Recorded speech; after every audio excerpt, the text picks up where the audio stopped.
Hi, I'm Chloe and I'm going to tell you today about my experience at Gajah Madah University as an exchange student.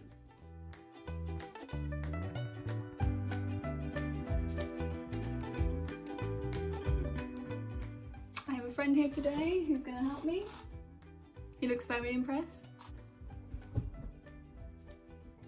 And he's gone. Hi, so I'm here today to talk about my experience as an exchange student at Universitas Gajah Madah in Indonesia. So I came to study in Indonesia for a period of 1 year, but unfortunately it did have to be cut short due to a little something called coronavirus, which unfortunately cut our time there a little bit short. Despite that, we did complete one full semester and about a third of the second semester. Most exchange students, we found, only stay there for one semester. I think this is pretty common. I don't know why the UK does 1 year. So I have to admit I was really nervous when I found out I was going to Indonesia because it is a non-English speaking country and I had no particular knowledge of the country's cultures, language, food, anything before, and it did come as a little bit of a shock. But despite that, it was literally the best time I've ever had. I'm sure everyone says that about their year abroad experience, but going somewhere so different as well, it was really valuable personally and just really different. I got so many more different things than I could have got if I went where I was expecting to go. So this was the first time Universitas Gajah Madah had partnered with the University of Birmingham, so we were the first students to go. So we were effectively going in blind, and when it came to things like visas, accommodation, forms, we had no idea what we were doing. It was such a panic, and we actually had to book the flights about 10 days before we flew out because we were not sure if we were going to get our visa in time despite ordering it 6 months before. And that's really why I wanted to make this video, is because I was really nervous just because of the unknowns when I went to Indonesia. I did try to search for YouTube videos online of people's experiences, but I didn't really find that many, and I think because it's mostly common that I found anyway that most people who go to Indonesia for exchange are from the Netherlands or Germany or France, and obviously I wasn't searching for videos in that language, so I really wanted to make a video for English speakers on my experience of studying in Indonesia as an international student. So I think this video might be a little bit long, so I'm going to put the headings below with the timings of places to skip if you are looking for a particular question. So before we even arrived in Yogyakarta, this was my Lion Air window. Luckily this has never happened again, but oh my god. So because we didn't know anyone who had been to Indonesia on exchange before, we really were going in blind. So we arrived in Indonesia with no accommodation, not much knowledge of the language, past Duolingo. So it's safe to say the first week was pretty chaotic and pretty stressful. So that's why I wanted to put this video together, to help other people with their experience if they're thinking of studying Indonesia, which I really do recommend people do if they're considering it, and advice for people who know that they're going to Indonesia and what to expect. So first impressions, it is very different to Europe. You can't get past that. And I think perhaps you do have to be in that mindset when you go. It is going to be a different experience, and you're just going to have to embrace that as much as you can. But Yogyakarta is a student city. It has around 30,000 students, so the whole city is really tailored towards the students' needs. So there's so many workspaces, cafes, and it is relatively cheap to live compared to even other cities in Indonesia. This is the main campus building on the left, and we saw this when we went on a bike ride on orientation day when they took us around the campus. Yogyakarta is closest to famous Buddhist temple Borobudur, which I believe is the biggest Buddhist temple in the world, and that's the reason why many tourists visit Yogyakarta. But other than that, it's a relatively low profile city and predominantly people come to study.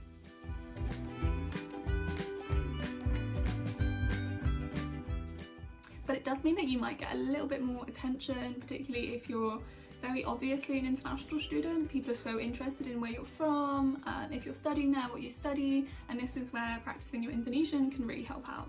So overall the people are lovely, the food is amazing, and it is relatively cheap compared to the cost of living as a student in the UK. So we'd usually eat every night at the local warung for around 50 to 60p, which would be about 10,000 to 12,000 rupiah for a meal. But in Yogyakarta, these warungs are on every single street you go to, and Indonesian food is great.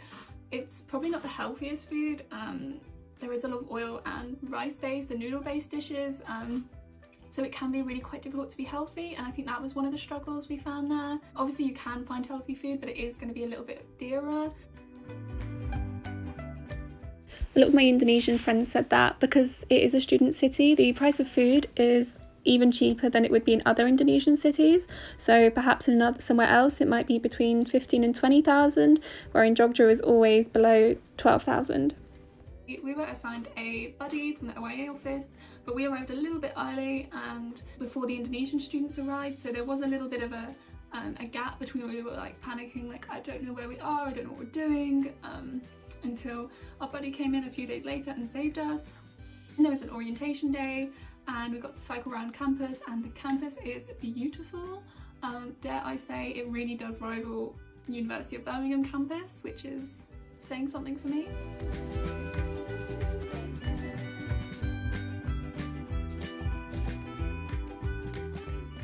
Why did I choose Indonesia?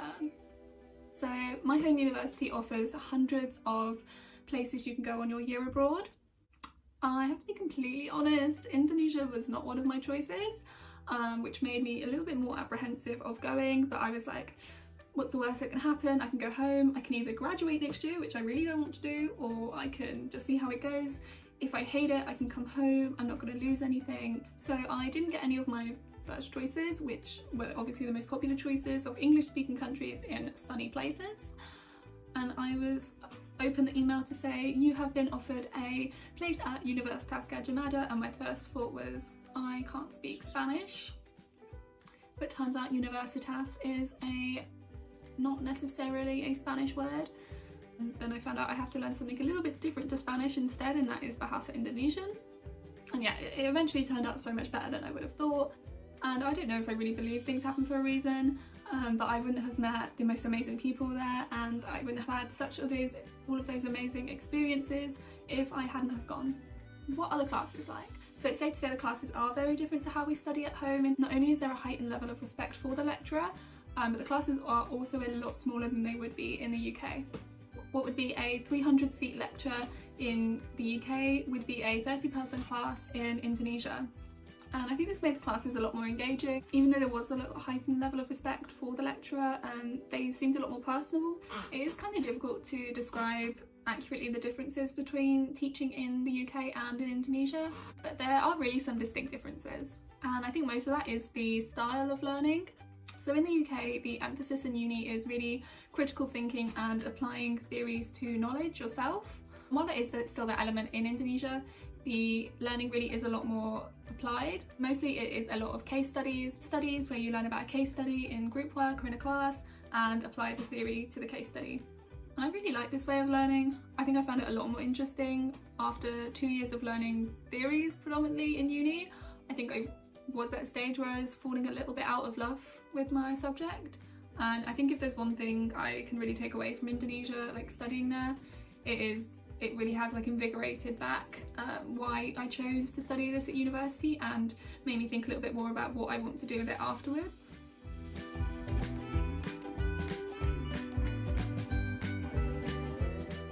Things I found a little bit frustrating was the concept of Indonesian time. Classes usually start, depending on your faculty, at 7 AM or 7:30 because it gets really, really hot in the day. But then again, classes finish at 5:30 or 5, again, depending on your faculty. But it can happen a few times. The classes might get cancelled the day before, the hour before, when you arrive, without knowing. They'll be like, sorry, the lecturer can't attend today, and you're like, oh. Which sucks if this is at 7:30 AM, but yeah, like, obviously we did the English speaking classes, and students in there usually have a really good level of English, probably maybe better than mine.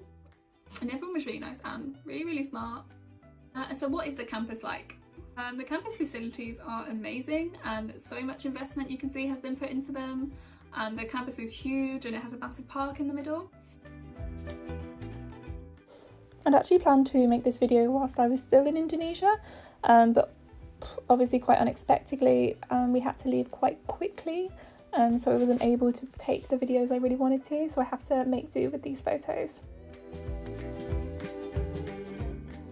What I really like is that this investment and development was not only put into the more practical subjects, I guess, like engineering and the sciences, but it showed the social sciences a little bit of love, and the physical politics faculty building was huge and really nice. And it's really nice, like really refreshing to see, because I know at home like the social sciences are often ignored and get like the crappy buildings with like they were falling apart, and it was really nice to see that so much investment had been put into our subjects. And yeah, one thing I can really take away from my experience is that it really did make me value what I study a lot more. I think a lot of times at home you can get a little bit brought down by maybe comments being like, what are you actually going to do with that? And I'm like, and I think in Indonesia so much more value and importance is placed on subjects such as politics and IR, because people can really see the value of studying subjects such as that. And yeah, it really did remind me of why I study this, which is an experience I have heard as well from other people who do maybe more essay-based subjects and have studied abroad, is that love for your subject has been reinvigorated through seeing it from a different perspective.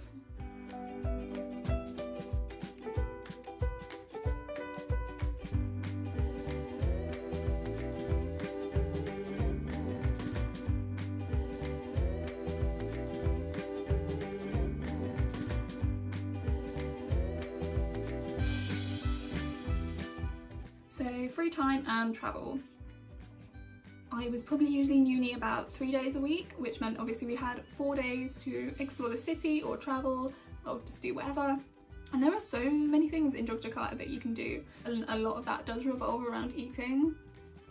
But even if you were going out for a fancy meal, it probably wouldn't cost more than about £5 or £10, and that's for a really nice meal. There are also loads of malls such as Hartono or Sleeman City, where there are really nice cinemas. The ticket is probably around £2 and the popcorn's about £3, so you know, some things don't change. But the movies are in English with Indonesian subtitles mostly, so I have never been to the cinema more in my life. I saw every film that came out. I saw Frozen 2, which was great and was packed.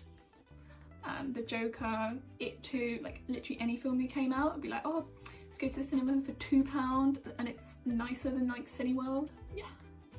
And again, I really didn't know what to expect when arriving in Indonesia. I didn't even think about bringing a swimming costume. It was like something I just like threw in at the end. And because the cost of living is a lot lower than it is in Europe, it gives you a lot more options with that opportunity to travel. Because of that, we were so lucky in that we were able to do so much, even though our time got short. I don't feel like I particularly missed out on much, because even at the end of the first semester, I said if this is the only semester I was doing here, I would be really happy and satisfied with the travel and things I've seen and done and the people we have met just from this short time alone. So in Indonesia, we visited Karimunjawa, Komodo Island, Ijen, Semarang, Pacitan many times, and of course Bali and Lombok, which is why most people go to Indonesia. I really wanted to go to Sumatra, but unfortunately due to a little virus I was unable to do that. So hopefully maybe in the future I can go back and visit the orangutans.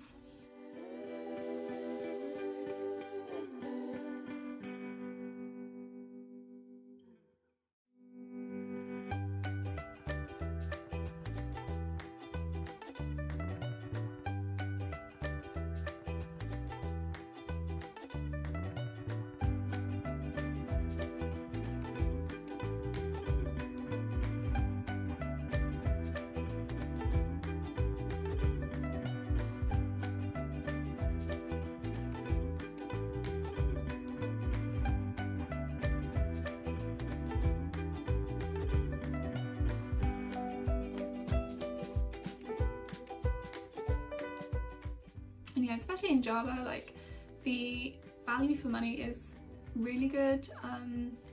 You can pretty much get a bus anywhere or a train for under probably £5. Even when we visited Thailand after Indonesia, everyone's always like, Thailand is so cheap, you know, you get so much value for money, and we were like, this is expensive.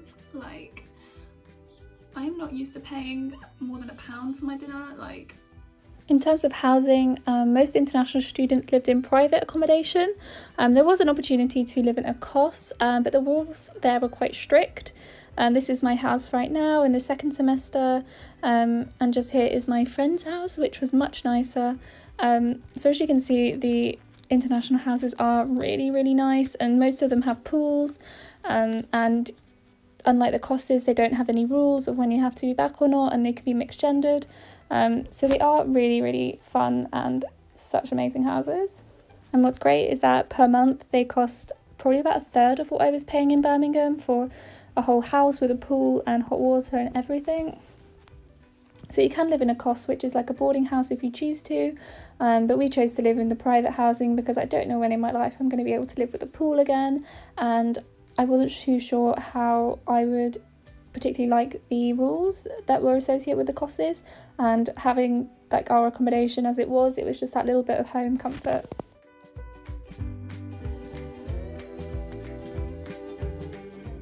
Overall, it was an amazing experience. If you're thinking about it, I hope this has helped maybe push your decision a little bit more, or if you're going, please feel free to message me on Instagram if you have any questions about accommodation or visas or what to expect when you get there. I'm more than happy to help. I hope you enjoyed my video today, and I hope it was helpful or interesting, even if you're not planning on going to Indonesia. And please like and subscribe if you would like to see more of these kind of videos.